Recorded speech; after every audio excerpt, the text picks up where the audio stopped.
I heard my boyfriend's name in a true crime podcast. 20 minutes later, everyone I loved was in danger.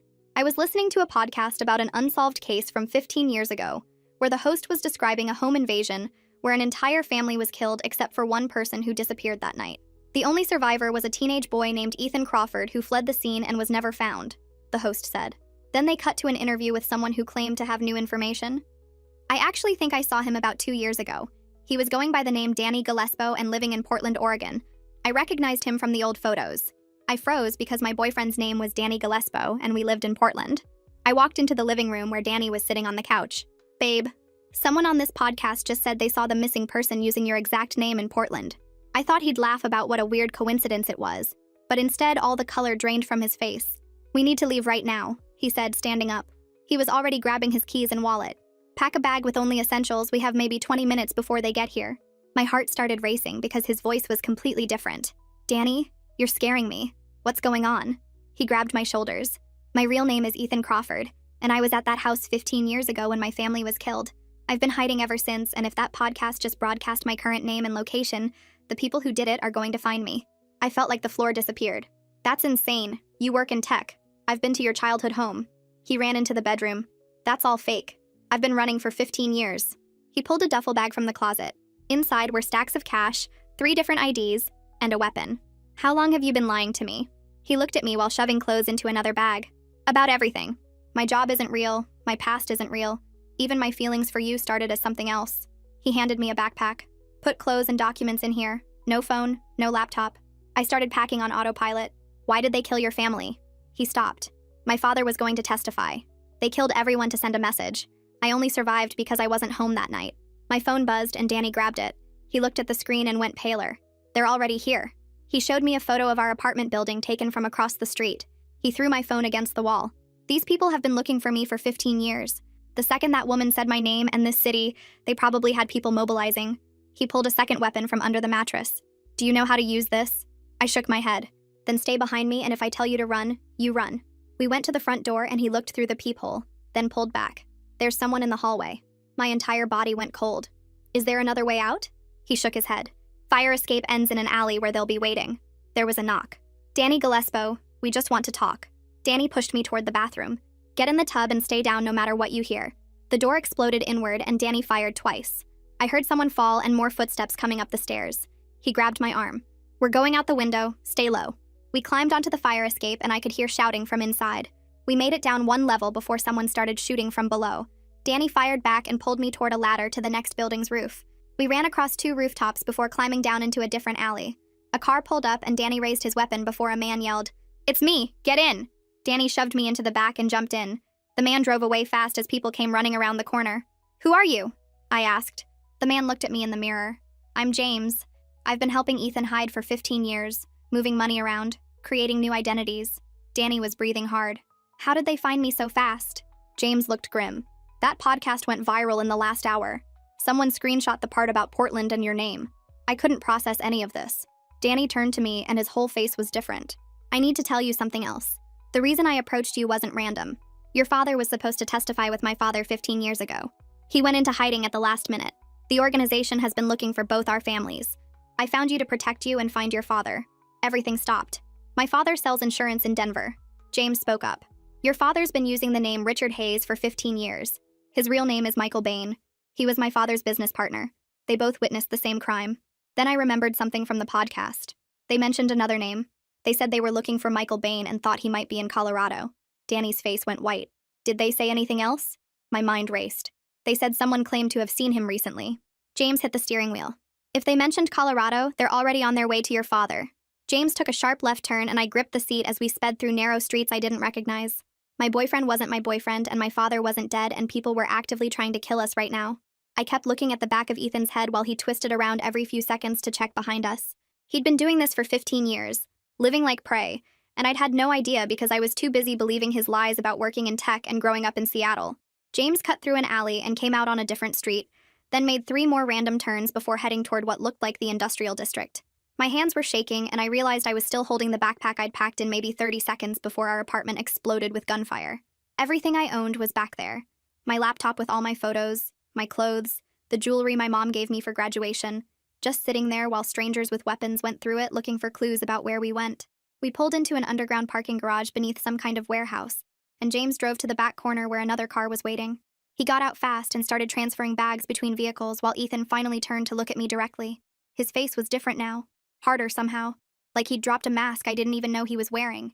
He opened his mouth like he was going to say something, but James interrupted. We needed to move now, switch vehicles every few hours so they couldn't track us. I climbed into the new car, a plain sedan that smelled like coffee and cigarettes, and we were moving again before I even got my seatbelt on. Ethan was in the passenger seat now, and he kept his eyes on the side mirror, watching for cars that might be following us. James drove back up to street level and headed for the highway going south. Nobody spoke for maybe 10 minutes, and the silence felt heavy and wrong. Then Ethan turned in his seat to face me and started talking. He said he spent 2 years searching for my father after he got old enough to start looking on his own. He tracked down every Michael Bain in the country, followed dead ends, paid people for information that went nowhere. Then he found me instead, found my social media and my address, and realized I was the daughter. He figured if he got close to me, I might eventually lead him to where my dad was hiding. Maybe I'd mention something useful, or maybe my dad would reach out to me and Ethan would be there to see it. So he engineered a meeting at the coffee shop where I went every morning before class. He learned my schedule and my habits, and he made sure we kept running into each other until I thought it was fate or luck or whatever stupid thing I believed about the universe bringing people together. My chest felt tight and I couldn't get enough air. I asked him if anything between us was real, any of it, even one moment. He went quiet for way too long, and I watched him trying to decide what to say. Finally, he said it started as surveillance but became complicated.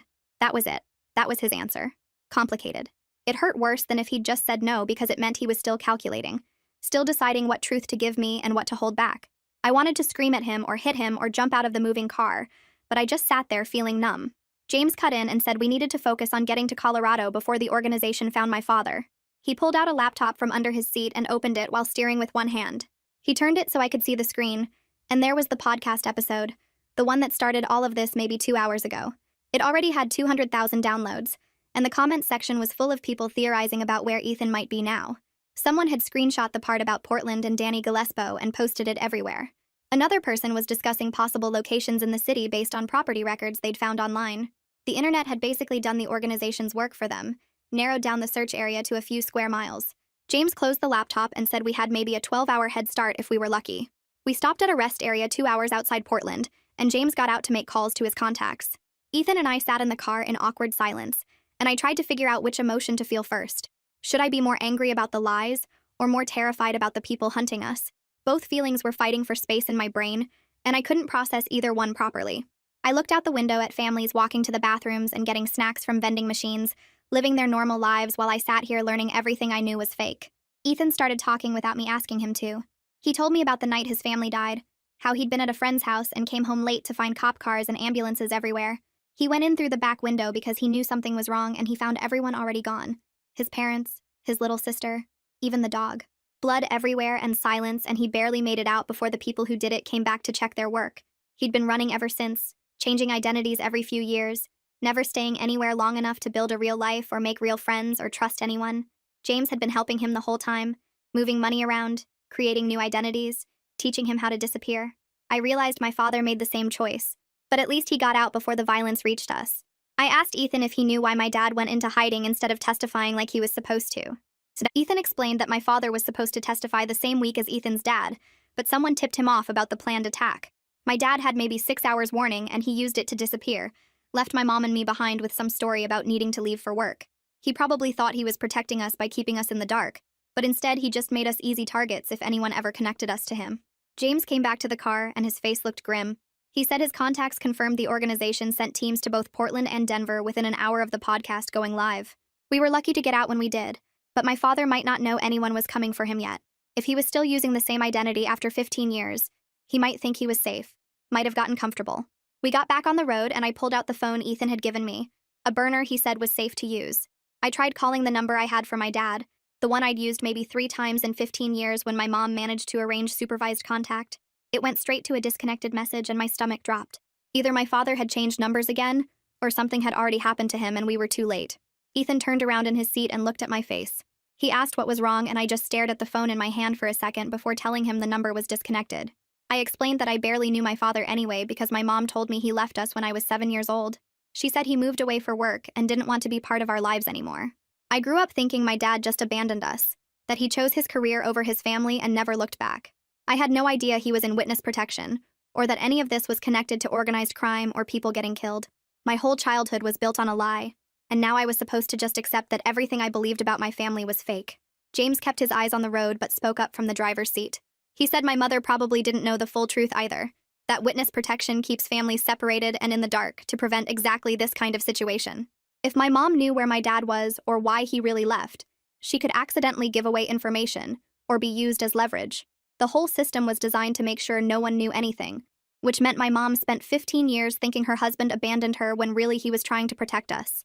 But now that the organization knows to look for Michael Bain's family, my mom might be in danger too. They would figure out that Michael had a wife and daughter, and if they couldn't find him, they might try to use us to draw him out. I grabbed Ethan's arm and told him to give me his phone right now. He handed it over without arguing, and I dialed my mom's number with shaking hands. She answered on the third ring, sounding confused about the unknown number.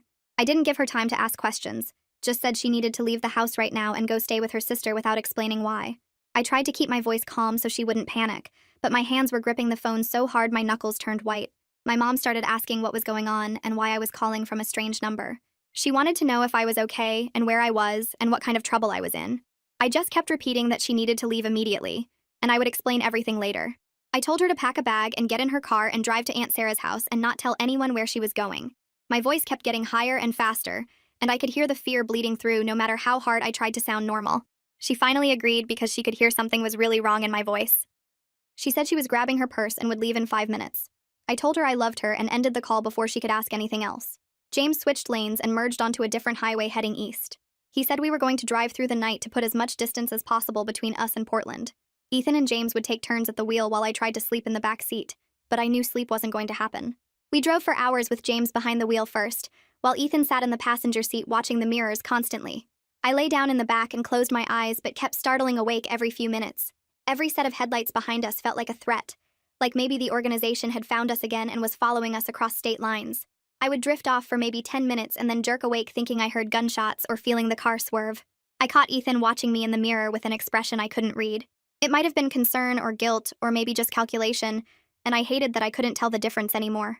We stopped once for gas at a station in the middle of nowhere, and James paid cash while Ethan and I stayed in the car. Nobody spoke much during the drive. The sun came up somewhere in Idaho, and we pulled into a truck stop near the border to switch drivers and use the bathroom. I went inside and splashed water on my face in the bathroom sink, staring at my reflection and barely recognizing the person looking back. When I came out, James was standing by the car with his phone pressed to his ear, and his face had gone completely pale. Ethan was pumping gas and saw James's expression at the same time I did. We both walked over as James ended the call. He told us that someone just tried to grab my mom from her house about an hour ago. 2 men showed up claiming to be police officers and tried to force their way inside, but she had already left following my warning. They missed her by about 20 minutes, and the neighbors called real police when they saw the men breaking down the door. The reality hit me like a punch in the stomach. These people would kill anyone connected to the witnesses, and my mom almost died because of secrets my father kept from us. She came within 20 minutes of being kidnapped or murdered by people looking for information she didn't even have. I felt anger rising up and replacing the fear, hot and sharp in my chest. I was mad at my dad for disappearing and leaving us vulnerable. I was mad at my mom for lying about why he left even if she didn't know the truth. I was mad at Ethan for using me as bait to find my father and putting me in danger without telling me what was really happening. Everyone in my life had lied to me, and now people were trying to kill my family because of choices made 15 years ago that nobody bothered to explain. Ethan tried to apologize again, starting to say something about how he never meant for things to go this way. I cut him off and told him I didn't want to hear it right now, because I needed to focus on staying alive and finding my father before the organization did.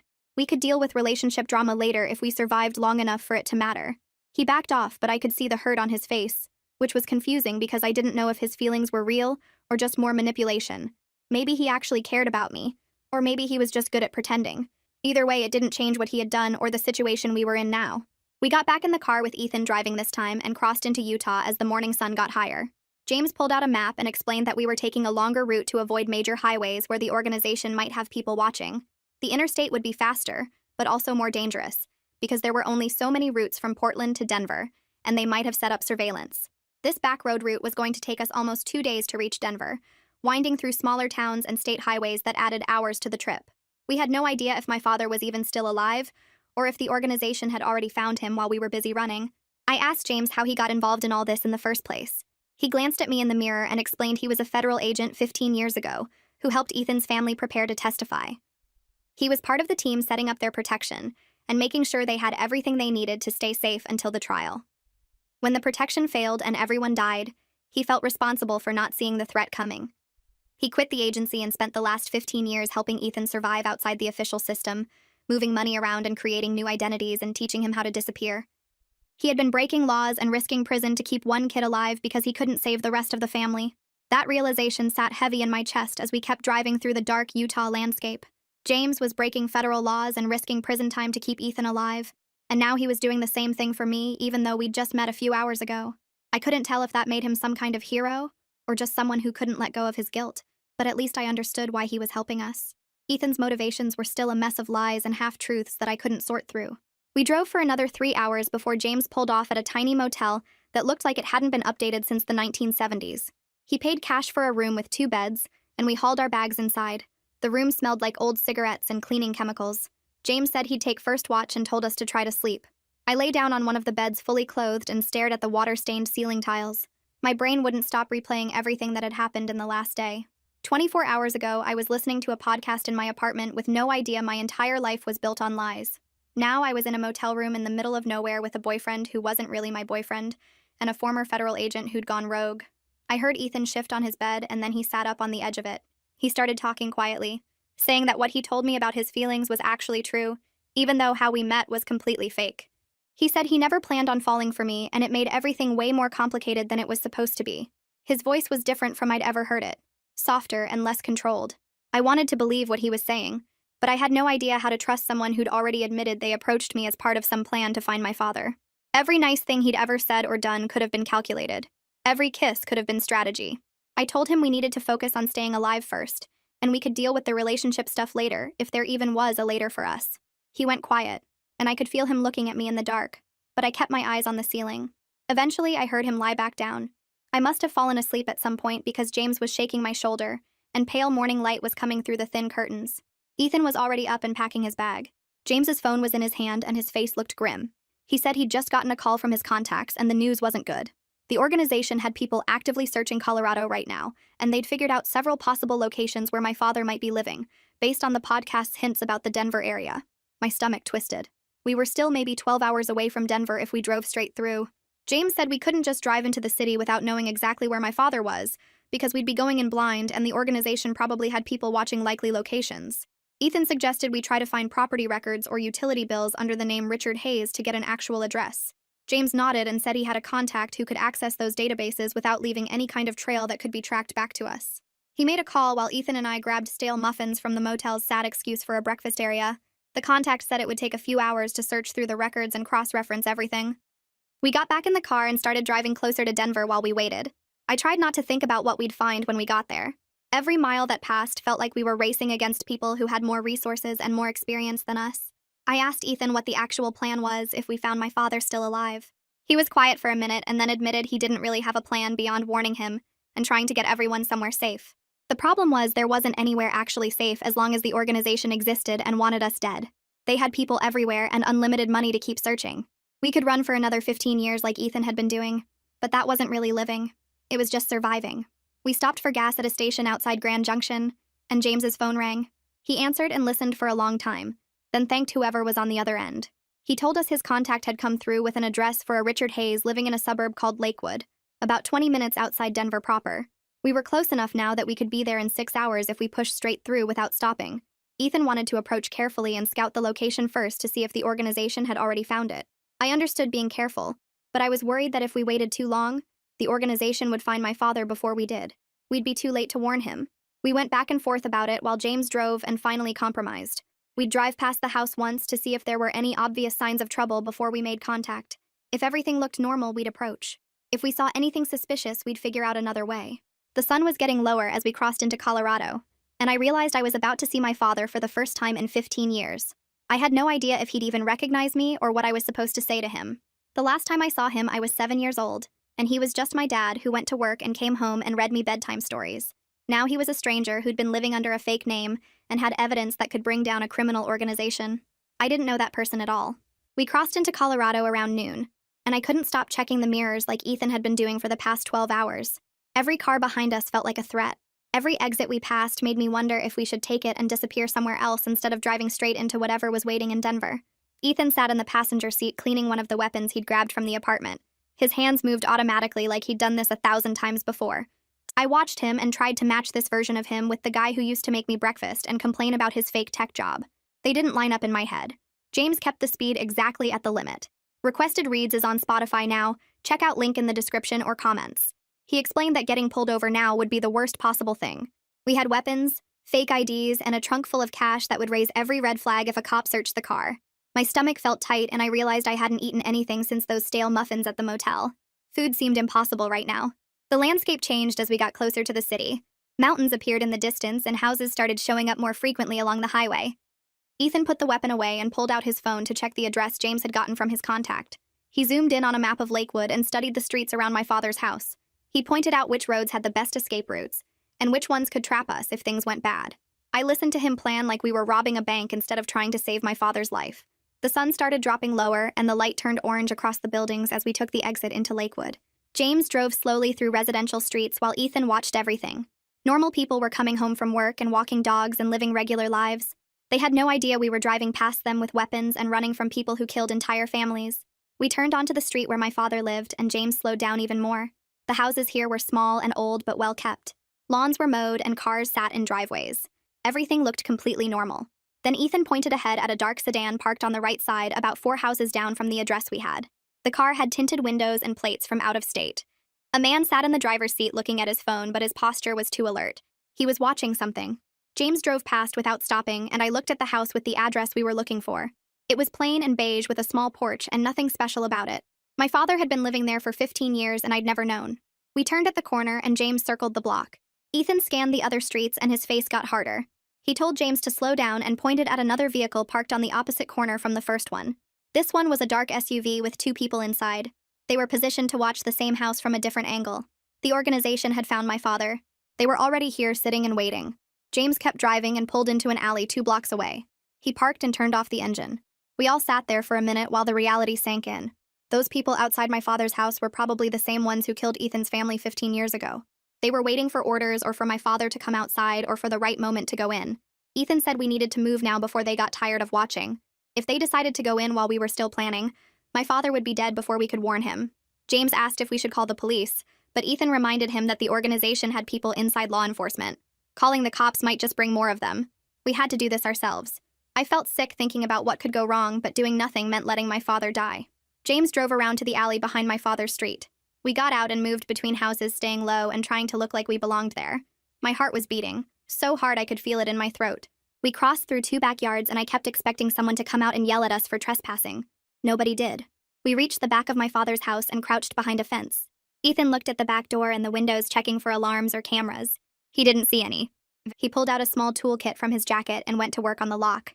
I stood there watching him break into my own father's house and the whole situation felt insane. The lock clicked and Ethan pushed the door open slowly. We stepped inside and I was in my father's kitchen for the first time ever. Everything was quiet and normal. Dishes sat in the drying rack next to the sink. A coffee maker sat on the counter with a half-full pot. The refrigerator hummed. We moved through into a hallway and I saw photos on the walls. Mountains and lakes and places I didn't recognize. No pictures of people. No pictures of me or my mom or his old life. Just empty landscapes like he'd tried to erase every connection to who he used to be. The living room had a couch and a TV and books on shelves. Mail sat on a small table addressed to Richard Hayes. This was where my father had been living his fake life while I grew up thinking he'd abandoned us. I heard footsteps and froze. A man came out of what looked like a bedroom holding a coffee mug. He was older than I remembered with gray hair and lines on his face that hadn't been there 15 years ago. He'd gotten thinner too, like stress had worn him down over time. But his eyes were the same. I recognized those eyes from old photos and distant memories. He looked at us standing in his living room and his whole body went rigid. The mug shook in his hand. He stared at me specifically and his face changed. Color drained out of it. His mouth opened, but nothing came out. He looked at me like he was seeing something impossible, like he was seeing a ghost of someone he'd lost. I said the word before I could think about it. Dad. My voice cracked on that single syllable. His hand opened and the mug fell. It hit the floor and exploded into pieces. Coffee splashed across the tile. He took 1 step toward me and then stopped like he wasn't sure if I was real. His eyes filled up and I could see 15 years of everything on his face. Guilt and grief and fear and relief all mixed together. He was looking at his daughter who he'd left when she was 7 years old. I was standing in his living room at 22, and he'd missed everything in between. Every birthday and graduation and moment of my life had happened without him. His hands were shaking. Ethan moved forward and his voice cut through the moment. He told my father we didn't have time for this because the organization had people watching the house right now. My father's face changed instantly from emotion to fear. He knew exactly what that meant. He turned and ran to a closet in the hallway. He pulled out a bag that was already packed. Inside, I could see clothes and cash and documents like he'd been ready to run at any second for 15 years. He'd lived here with an escape bag in his closet the whole time, never unpacking completely, never settling in, always ready for the moment when they would find him. That bag was the saddest thing I'd ever seen. He turned back to me and words started pouring out. He said he was sorry for everything. Sorry for leaving and for the lies and for not being there. He said he'd wanted to contact me so many times, but they told him any communication would put me in danger. His voice broke and I realized he'd been crying about this for 15 years. He'd been living in his own kind of prison, trapped by the same organization that killed Ethan's family, separated from everyone he loved because staying away kept us safer. He'd given up his entire life to protect us, and we never even knew he was protecting us. We thought he'd just left. James spoke up from behind us. He explained we needed to leave through the back door right now and get to the car before the surveillance team outside figured out something was happening. My father nodded and grabbed his bag. He moved toward the back of the house and I could tell he'd practiced this route before. He knew exactly which way to go and how to move quickly without making noise. He'd probably run through this escape plan in his head 1,000 times. We followed him through the kitchen and out the back door. He locked it behind us out of habit even though we were never coming back here. This house and this life as Richard Hayes were over. We moved between the houses heading back toward the alley where James had parked. I kept looking back expecting to see men with guns coming after us, but the yard stayed empty. We reached the car and piled in. James started the engine and pulled out of the alley. My father sat in the back seat next to me, breathing hard. He reached over and grabbed my hand. He squeezed it tight like he was afraid I might disappear. We were halfway across the backyard when I heard shouting from the street. The sound cut through everything and my whole body went cold. Ethan's head snapped toward the noise and he grabbed my arm hard. James's car was visible in the alley and the watchers must have spotted it because men were running toward us from both directions. My father kept pace despite his age, and I realized fear makes you faster than you think possible. We sprinted across the grass and jumped a low fence into the next yard.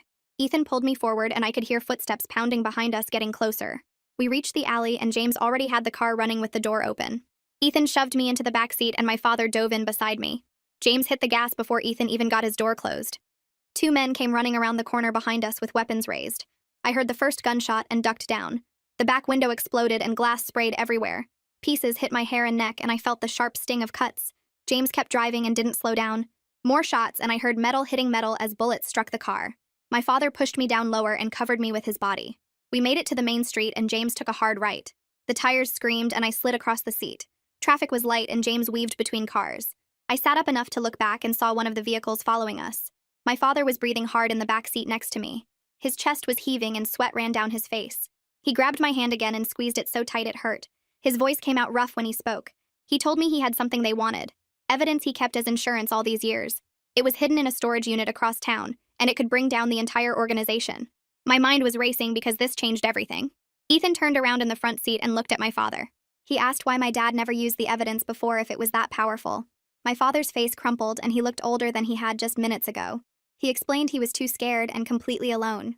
He thought if he just stayed hidden forever and never made waves, they would eventually give up looking for him. He thought time would make them forget or move on to other targets. But he was wrong about that. They never stopped searching, and they never forgot. James spoke up from the driver's seat while taking another sharp turn. He said if the evidence was real and strong enough, we could take it to the FBI and finally end this instead of running forever. My father nodded and his hands were shaking. He gave James the address of the storage facility. His voice got stronger as he described what was inside. Financial records going back 20 years, recorded conversations between organization members, documentation of murders and criminal operations, everything needed to put dozens of people in prison for life. We were driving across Denver now, and I could see multiple cars behind us in the mirror. James was taking random turns trying to lose them. Left then, right then left again through neighborhoods I didn't recognize. My father kept talking and explaining more details. He said his business partner was the one who gathered most of the evidence. Ethan's father had access to the organization's financial systems because of his job. He copied files and recorded meetings and built a case that could destroy them. That's why they killed him and his whole family. They needed to make sure the evidence died with him. But my father had copies of everything. Ethan's face changed when he heard this. I watched him process what it meant. His father's work might actually mean something. All those deaths might not have been completely pointless if we could use the evidence to get justice. I could see him shifting from pure survival mode to actually thinking about fighting back. His jaw set in a way I'd never seen before. His whole body language changed from defensive to aggressive. We reached the storage facility and James pulled around to a back entrance. The building was old brick with rolling metal doors. My father jumped out before the car even stopped completely. He ran to a unit near the end and fumbled with keys. His hands were shaking so bad he dropped them once. Ethan and I got out and watched the road. I could see headlights in the distance getting closer. My father finally got the lock open and rolled up the door. Inside was mostly empty except for some boxes in the back corner. He grabbed a large waterproof case and ran back to the car. We got in just as 3 vehicles pulled into the facility entrance. Their headlights swept across the building. James didn't hesitate. He drove straight toward a chain-link fence at the back of the property. The metal screeched against the car as we went through it. The fence tore and bent, and we were back on city streets. Behind us, I could see the vehicles trying to follow through the gap we made. My father had the case open on his lap. Inside were USB drives in plastic bags, folders full of documents, old cassette tapes in cases with dates written on them. He said they contained recorded confessions and business discussions. Ethan reached back and started looking through the materials. He picked up folders and scanned pages. His eyes got wider as he read. He looked at my father and confirmed this was the kind of evidence that could put dozens of people in prison for life. Real names and dates and financial transactions. Proof of murders and corruption and criminal operations spanning 2 decades. This wasn't just insurance anymore. This was a weapon we could actually use to fight back. James was still driving fast and checking mirrors constantly. More cars had joined the chase behind us. I counted at least 4 vehicles now. They were coordinating and trying to box us in.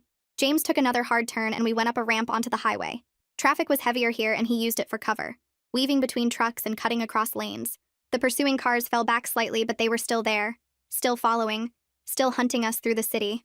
I watched more headlights join the chase behind us and counted 6 vehicles now. James took an exit ramp and we dropped down onto surface streets where there was more traffic to hide in. My brain started working again after the shock of everything in the storage unit. My father had mentioned earlier that the organization had someone inside witness protection, someone who helped them find families that were supposed to be hidden. That meant they probably had people in regular law enforcement too. I leaned forward between the front seats and told James we couldn't just walk into an FBI office because if there was a mole in witness protection, there were probably dirty agents in other places too. We needed a way to get this evidence out where it couldn't be buried or destroyed by someone on the organization's payroll.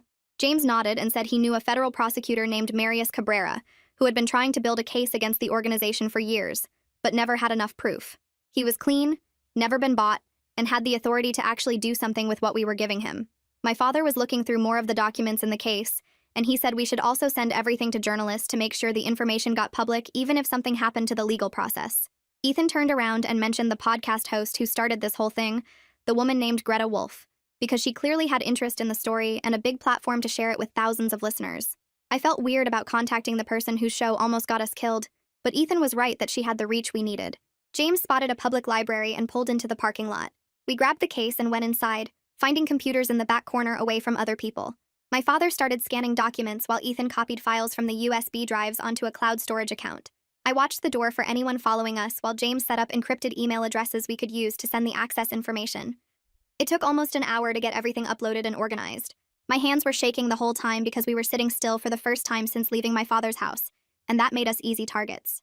Ethan sent the cloud storage links to both the prosecutor and the journalist with a message explaining what the files contained and instructions to publish everything if anything happened to us.